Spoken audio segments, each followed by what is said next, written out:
ये ना दिए गए आकृति में त्रिभुज की संख्या ज्ञात कीजिए। तो यहाँ पे एक और ट्रिक बताती हूँ। कभी भी स्क्वायर थे ना, ट्रायंगल तो आपने देख लिया, ट्रायंगल में त्रिभुजों की संख्या निकालना हमने सीख लिया। अब स्क्वायर में यानी कि वर्ग में हम सीखते हैं, ऐसे हो ना, ऐसे। ओके, तो अब सीधे करते हैं। 1 2 3 4, जो लास्ट वाला है ना 4 है, मैक्सिमम 4 है, तो 4 है ना, इसमें अपने तरफ से गुणा 2 कर देते हैं, तो ये हो जाएगा 8। ओके, तो इसमें ट्रायंगल संख्या 8 होती है। अब देखो कभी भी ऐसे करते हैं।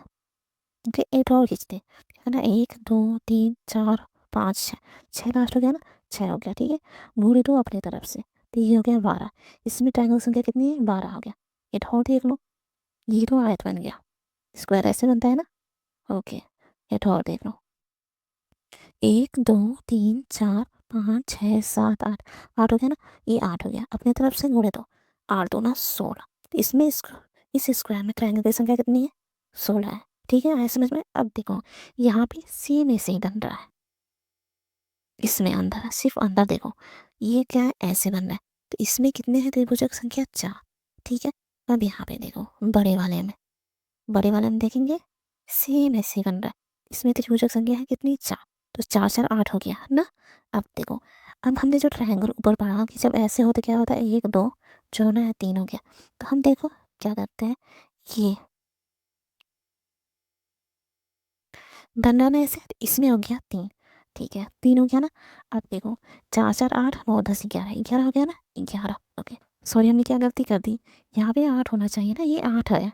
ओके, और यहाँ पे 8 हो गया, तो 8 और 16, 16 17 18 19, 19 हो गया ना। ठीक है, अब हम देखते हैं 19 ही नहीं रहेगा, क्योंकि अगर ऊपर देखें ना तो ये ठोर है। तो देखो इसको हम ऐसे नहीं लेंगे, इसको हम ऐसे नहीं लेंगे। ओके, क्योंकि ये ऑलरेडी आ गया है ऐसे। तो हम बस क्या करते हैं, ये हमारे लिए बस एक खाना है, तो ये हो गया 20, ये हो गया 21, यानी कि ऑप्शन सी हमारा राइट आंसर हो जाएगा। क्योंकि हमने ऑलरेडी ऐसे ले लिया है ना, ऐसे ले लिया है पूरा, तो बस खाना बचाना, बस खाना बचा, फिर उसको दोबारा नहीं लेंगे। अगर ऊपर वाला ले लेंगे तो नीचे का नहीं लेंगे। ओके, तो ऐसे चलेगा, तो ये भी ध्यान रखिएगा, यानी कि ऑप्शन सी हमारा राइट आंसर हो जाएगा। ओके, कि इसमें क्या है, वो आकृति चुने जो आकृति छेद के खुले रूप में सबसे अधिक मिलती जुलती है, यानी कि ये एक्स वाई जेड। तो एक्स क्या है, ऐसे है, फिर वाई ऐसे है, फिर जेड। अब खुले रूप में ये यहाँ पे है, ये यहाँ पे आप कागज को मोड़ रहे हो, फिर इसको ऐसे खोल रहे हो, तो जब ये यहाँ पे है तो यहाँ पर भी होगा, फिर यहाँ पे भी होगा। ठीक है, अब ऑप्शन ए में चेक करते हैं ना, तो ये क्या है, ये बगल बगल में है, ऐसे नहीं होगा, ये सीधा सीधा ऐसे नहीं होगा। ये ऑप्शन 3 हमारा राइट आंसर हो जाएगा। ठीक है, ओके, यानी कि ऑप्शन सी हमारा राइट आंसर हो जाएगा। ऐसा समझ में। इसमें कह रहा है कि यदि बीते कल से पहला दिन बुधवार था तो रविवार कब होगा। ये किस चीज़ का क्वेश्चन है, कैलेंडर का क्वेश्चन है। तो सबसे पहले जो जो कहा है उसे हम देखते हैं। जैसे ये कहा, यदि बीते कल से यानी कि अगर आज है ना, ओके, तो ये कल है और फिर ये बीता हुआ कल है। समझ में आया। पहला दिन बुधवार था, यानी कि बीते कल से पहला दिन बुधवार था, यानी कि ये जो है ना, ये बुधवार है। ओके, तो ये बृहस्पतिवार होगा, तो ये शुक्रवार होगा, यानी कि जो आज का दिन है ना, वो क्या है, शुक्रवार है। ठीक है, तो रविवार कब होगा, तो जब ये शुक्रवार हो गया तो यहाँ पे शनिवार होगा, फिर ये रविवार होगा। ओके, ते- आज से रविवार कब होगा, आज से रविवार आने वाले कल से अगला दिन होगा, आने वाले कल से अगला दिन। ऑप्शन डी जो है, आने वाले कल से अगला दिन, ये हमारा राइट आंसर हो जाएगा। ठीक है, तो निष्कर्ष का क्वेश्चन है। ठीक है, जैसे जैसे कथन दिया है उसके हिसाब से निष्कर्ष दिया है, और उसके हिसाब से हम ऑप्शन चूज करेंगे। तो सबसे पहले कहा है कथन में, सभी नावें जहाज है, यानी कि ये जो है ना, नाव है। ठीक है, ये नाव है। अब ये कहा सभी नावें जहाज है, यानी कि नाव जो होगा जहाज के अंदर आएगा, तो ये जहाज हो गया। ठीक है, ओके। दूसरा ये है कि कुछ जहाज कार है, कुछ जहाज कार है, यानी कि हम यहाँ पे कुछ का भाग, जहाज का कुछ का भाग ले लेंगे, तो ये हो जाएगा कार हो जाएगा। ठीक है, बन गया डायग्राम। ओके, निष्कर्ष देखें, ये कह रहा है कुछ कार नाव है, कुछ कार नाव है, कुछ कार नाव है, नहीं है। ओके, सभी कार नाव है, सभी कार नाव है, नहीं है, यानी ऑप्शन डी ना तो एक और ना ही दो, दोनों अनुसरण नहीं करता, तो इसका राइट आंसर हो जाएगा। ठीक है, तो कभी भी ऐसे देना, सभी कुछ, कथन में देख लो सभी है कुछ है, निष्कर्ष में है ठीक उसके उल्टा कुछ है और सभी है, तो हम सीधे इसी पर टिक लगाते हैं, ना तो एक है और ना तो दो। ठीक है, ये ध्यान में रखना ताकि ये इतना ना बनाना पड़े और हमारा काम आसान हो जाए। क्लॉक का क्वेश्चन है, इसमें कहा है 10 10.25 पर घड़ी की सुइयों के बीच प्रतिवर्त कोण है। ये पूछा है प्रतिवर्त कोण, जबकि हमें पता है कि घंटे और मिनट के बीच का जो कोण सूत्र होता है इतना होता है। ओके, तो सबसे पहले हम क्या करते हैं, साधारण कोण निकाल लेते हैं। ओके, उसके बाद से जो प्रतिवर्त होता है ना, प्रतिवर्त होता है 360 में से अगर हम घटा देंगे उस कोण को तो हमें प्रतिवर्त मिल जाएगा। तो यहाँ पे 10 घंटा 25 मिनट है। ओके, हमें सूत्र में ये मालूम है, तो 30 घंटा यानी कि 10 माइनस 11/2 मिनट, मिनट क्या है 25 मिनट, तो यहाँ पर हो गया 25 मिनट। ठीक है, तो ये हो जाएगा 300 माइनस 11/2 को हम क्या कर सकते हैं, हम लिख सकते हैं 5.5 लिख सकते हैं ना, 2/10। देखिए 2/10। ओके, एक यहाँ पे दशमलव, यहाँ पे जीरो, 2/10, 5.5 मिल गया, पूरे 25। ठीक है, ये हो गया 300 हो गया। अब 5.5 है ना, हम क्या करते हैं, इसको क्या कहते हैं, 11 × 10.5 लिखते हैं, वही फर्क है। ओके, पूरे 25 हो गया।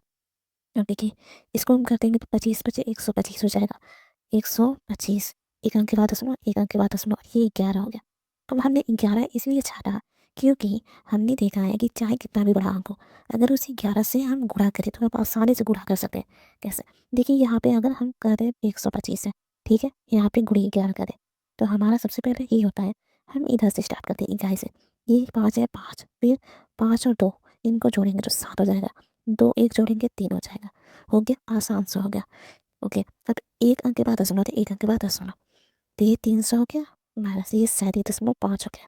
ओके, तो 300 में से हमें 37.5 घटाना है, तो 37 यहाँ पर होगा 0.5। अब यहाँ पे दशमलव जीरो लिख सकते हैं ना, कोई फर्क नहीं पड़ेगा, अब घटा दीजिए।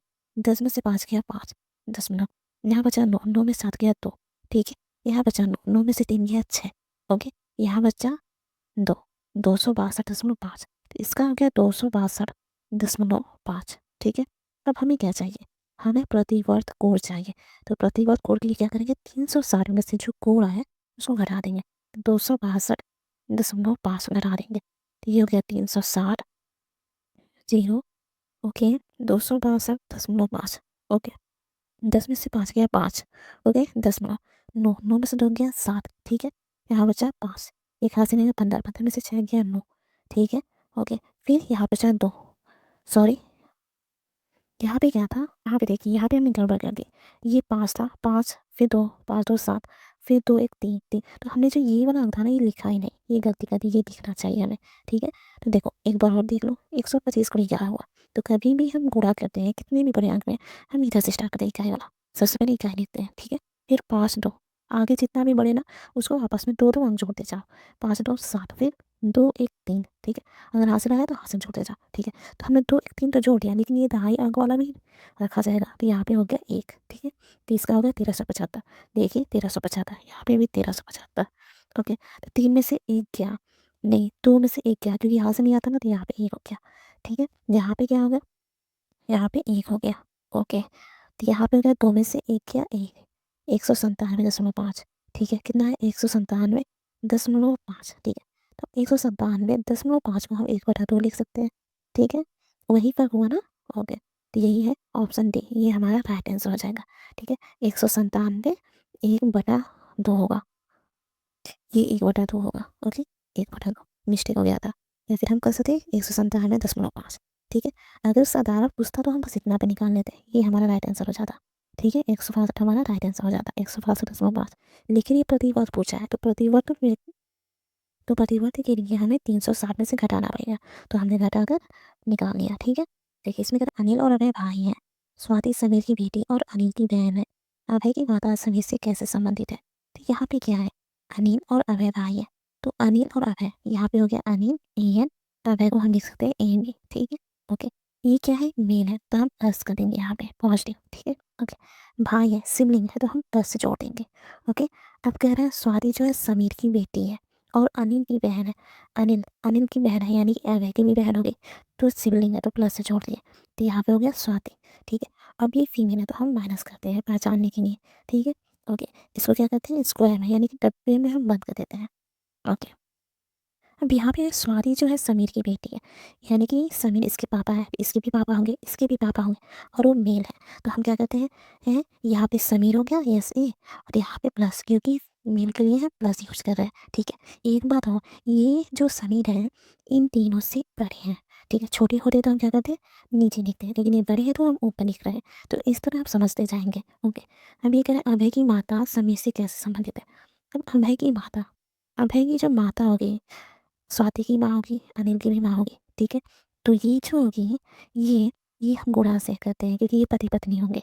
जो अभय की जो माता होगी, इसकी जो मदर होगी, ये समीर की पत्नी होगी, यानी कि हम नेगेटिव्स करते हैं, ओके। तो यहाँ पे समझ में आ गया कैसे हो रहा है। जो पति पत्नी का रिश्ता है हम गुणा से करते हैं, सिबलिंग रहता है प्लस होता है, ठीक है, ओके। अब यहाँ पे अभय की माता समीर से कैसे संबंधित है, तो अभय की जो माता है समीर की पत्नी हुई, ऑप्शन डी हमारा राइट आंसर हो जाएगा, ठीक है। तो ब्लड और रिलेशन का भी क्वेश्चन होगा। इस देखिए, इसमें कह रहा है कि 6 लड़के एक वृत्त बनाकर इस प्रकार बैठे हैं कि उनका जो मुंह है केंद्र की ओर है। तो हमने वृत्त बना दिया। अब यहाँ पे जो केंद्र होता है वृत्त का यहाँ पे होता है, और जो 6 लड़के हैं ना वो सारे इधर ही बैठे हुए हैं मुँह करके, ठीक है। तो आप यहाँ पे एक कर दो, एक यहाँ पे कर दो, एक यहाँ पे कर दो, एक यहाँ पे, 4 5, ये हो गया 6, ठीक है। अब देखो क्या कह रहा है, राजीव बैठा है मोहन के दाईं ओर, मोहन के दाईं ओर राजीव बैठा है। तो सबसे पहले मोहन को बैठाओ, मानो मोहन को यहाँ पे बैठा दिए। अब जो इसका मुंह है मोहन का इधर है, इसका दाहिना हाथ दाया ओर, इसका बायां हाथ बाया ओर, ठीक है, ऐसे होगा, ओके। तो राजीव बैठा है मोहन के दाईं ओर, तो मोहन का दाहिना हाथ इधर होगा यानी कि दाया, ठीक है। कौन बैठा है, राजीव, तो राजीव यहाँ पे बैठा दो, हो गया। अभी कह रहा है लेकिन वो विजय के ठीक बाएं ओर नहीं है, विजय के ठीक बाएं ओर नहीं है। अब विजय कहीं बैठा होगा, इसको छोड़ दो। अभी देखो चंदर बैठा है बाबू और विजय के बीच में। अब चंदर जो बैठा है ना, बाबू और विजय के बीच में बैठा है। तो देखो अब चंदर को बीच में बैठाना है, यानी कि अगल बगल 2 जगह और खाली होनी चाहिए। तो हम यहाँ पे चंदर बैठा दिए, ओके। और यहाँ पे बाबू बैठा दिए और यहाँ पे विजय बैठा दिए। अब जो यहाँ पे कहा था, लेकिन वह विजय के ठीक बाएं ओर नहीं है। जो राजीव था वो कह रहा था कि मोहन के दाईं ओर तो बैठा है, लेकिन वो विजय की ठीक बाएं ओर नहीं है। अब देखो राजीव यहाँ पे है, विजय यहाँ पे है, ठीक बाएं ओर है नहीं है, एक और बैठेगा बीच में, ठीक है। यानी कि हमारा तरीका सही है, ओके। अब कह रहा है अजय बैठा है विजय के बाएं में। अब अजय यहाँ पे बैठा दो। अब देखो ये सही कर रहा है कि नहीं, अजय बैठा है विजय के बाएं। अब अजय यहाँ पे है, विजय है, अजय बैठा है विजय के बाएं। तो विजय इधर मुँह करके बैठा है, तो इसका जो दाहिना होगा इधर होगा, अब बाया होगा इधर, तो बाया इधर बैठा है अजय। समझ में आया, सारे बैठ गए। अब मुझे क्वेश्चन बताए कि मोहन के बाएं ओर कौन बैठा है। मोहन यहाँ पे है, इसका दाहिना इधर था, राजीव बैठा था, इसके बाएं ओर कौन बैठा है, तो बाबू बैठा है, ओके। यानी कि ऑप्शन डी जो होगा ये हमारा राइट आंसर हो जाएगा। समझ में आए, इसे हम ऐसे करते हैं। ये 22 का क्वेश्चन है, इसमें कह रहा है संख्या 4 वाले फलक के विपरीत फलक पर कौन सा अंक दिखाई देगा। तो 4 कहीं दिख रहा है, नहीं दिख रहा है। यहाँ पे 1 है, 2 है, 3 है, फिर ये 3 है, 4 नहीं है, 5 है, 6। एक 22 में 6 अंक होते हैं, इसमें 4 छोड़ दिया है और 3 जो होगा, हाँ इसमें भी कॉमन है, इसमें भी कॉमन है, ओके। तो जो 4 के विपरीत होगा ना 3 होगा, सीधी ट्रिक लगा दीजिएगा, ये आपका पक्का सही होगा। अब हम समझाते हैं कि इसे कैसे हमने 3 के विपरीत 4 किया। देखिए ये जो हो गया 3 हो गया, इसको इधर से घुमाएं, 3 1 2, 3 1 2, कॉमन नंबर हमने लिया, इसमें 3 है, इसमें भी 3 है, इसे ही लेना है, ठीक है। तो हमने इसको ऐसे घुमाया, इसको भी ऐसे घुमाएंगे, ओके। 3 5 6, 3 5 6, तो ये जो होता है ये एक दूसरे के अपोजिट होते हैं, ओके। 1 के अपोजिट 5 है, 5 के अपोजिट 1, 2 के अपोजिट 6, 6 के अपोजिट 2। तो यहाँ पे 3 3 बना ना, 3 3, ओके। तो ये जब 3 3 होगा तो एक और तो 4 होगा ना, एक और तो 4 होगा, ठीक है। जब 1 5 एक दूसरे के अपोजिट हो गए, 2 6 एक दूसरे के अपोजिट हो गए, तो 3 के अपोजिट जो होगा एक ही अंक बचा ना, तो 3 के अपोजिट 4 होगा, ओके। वही पूछा है 4 वाले फलक के विपरीत फलक पर कौन सा अंक दिखाई देगा। तो ऑप्शन है 3, ये हमारा राइट आंसर हो जाएगा। ये कह रहा है 11 अनुपात 169 समानुपात 18, और ये जब भी इस तरह का क्वेश्चन देखो ना, मतलब ये जो एनालॉजी टेस्ट का क्वेश्चन है, इसकी इधर जो ट्रिक लगेगी, लॉजिक लगेगी, वही ट्रिक इधर लगेगी। तो देखते हैं इसमें लॉजिक क्या लगा हुआ है। तो 11 से 169 जाना है, तो हमें पता है जो 169 होता है वो 13 का वर्ग होता है, 13 का जो वर्ग करेंगे तो 169 मिल जाएगा। तो जो ये 11 है, ओके, 11 है ना, इसमें हम क्या करते हैं, 2 जोड़ देते हैं और फिर इसका स्क्वायर कर लेते हैं, ओके। 13 हो जाएगा, 13 का वर्ग हो जाएगा, 13 हुआ 13 का वर्ग। तो ट्रिक क्या लगा, एन लगा, एन प्लस 2 का होल स्क्वायर, ठीक है। अब इसमें एन क्या है, 18 है, ठीक है। तो 18 प्लस 2 का होल स्क्वायर, तो 18 प्लस 2 20, यहाँ पे देखिए गलती हो गया, ठीक है। तो 20 20 का स्क्वायर क्या होता है, 400 होता है, तो ये 400 हो गया।